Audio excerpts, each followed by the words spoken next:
రోజులు తల్లాడి మరి నిన్న రాత్రి మరణించడం జరిగింది.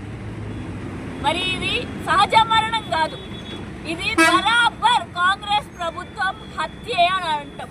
ఎందుకంటే కేవలం వాళ్ళ వాంకిడి గురుకుల పాఠశాలలో మాత్రమే కాదు, మొత్తం రాష్ట్రం మొత్తంలో దాదాపు 48 మంది గురుకులాల్లో చదువుకునే విద్యార్థులు రకరకాల కారణాల వల్ల చనిపోవడం జరిగింది.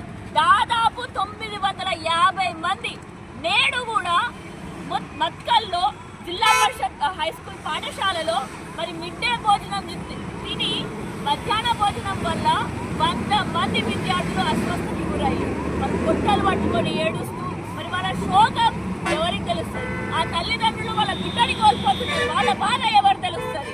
మరి నేడు పెద్దపల్లి నియోజకవర్గంలో టీఆర్ఎస్ పార్టీ ఆధ్వర్యంలో శైలజకి నివాళులు అర్పించడం, మరి కొవ్వొత్తుల నివాళుల మరి ఇక్కడ మాత్రమే కాదు, కొవ్వొత్తుల నివాళుల మరి ఏ విధంగానైతే 1300 మంది అమరవీరులు మనకి ప్రాణ త్యాగం చేసిల్లో మరి ఈ కొవ్వొత్తుల నిదర్శన ఏంటంటే ఆ వాళ్ళ ఆత్మలు ఇంకా తృప్తిపరిచేలాగా మనం చేయకపోవడం.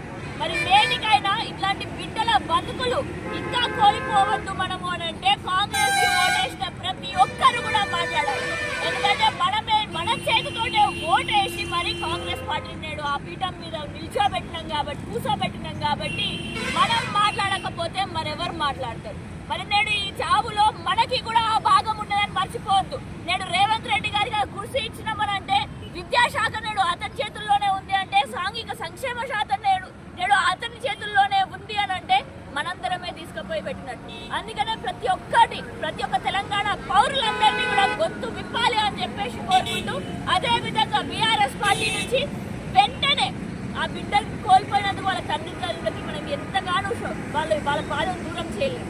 కానీ కనీసం ఆర్థికంగా కొంచెం వాళ్ళ భుజాల పైన కొంచెం వజన్ తక్కువ చేయడానికి ఎక్స్గ్రేషియా 50 లక్షల రూపాయలు ఇవ్వాలి అని చెప్పి డిమాండ్ చేసుకుంటూ, అదే విధంగా ఈ చేతగాని వాళ్ళు ఎన్ని రోజులున్నా కూడా మళ్ళీ ఇదే విధంగా మన బిడ్డలు ప్రాణాలు కోల్పోవాల్సి వస్తుంది.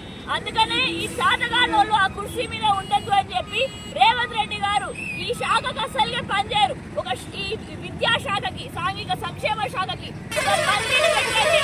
మీకు కూడా ఆ కుర్చీ సరైపోయినట్లేదు, మీరు కూడా ఆ కుర్చీకి తగినట్టుగా వ్యవహరించుకోకపోవడం వల్లనే ఇవన్నీ జరుగుతున్నాయి. కాబట్టి తక్షణమే మీరు కూడా రాజీనామా చేయాలి. ఎందుకంటే ఒకనాడు లాల్ బహదూర్ శాస్త్రి గారు మీ కాంగ్రెస్ పార్టీలో ఉన్నప్పుడే ఎంతో గొప్ప నాయకుడు, ఆయన రైల్వే మినిస్టర్ గా ఉన్నప్పుడు ఆయన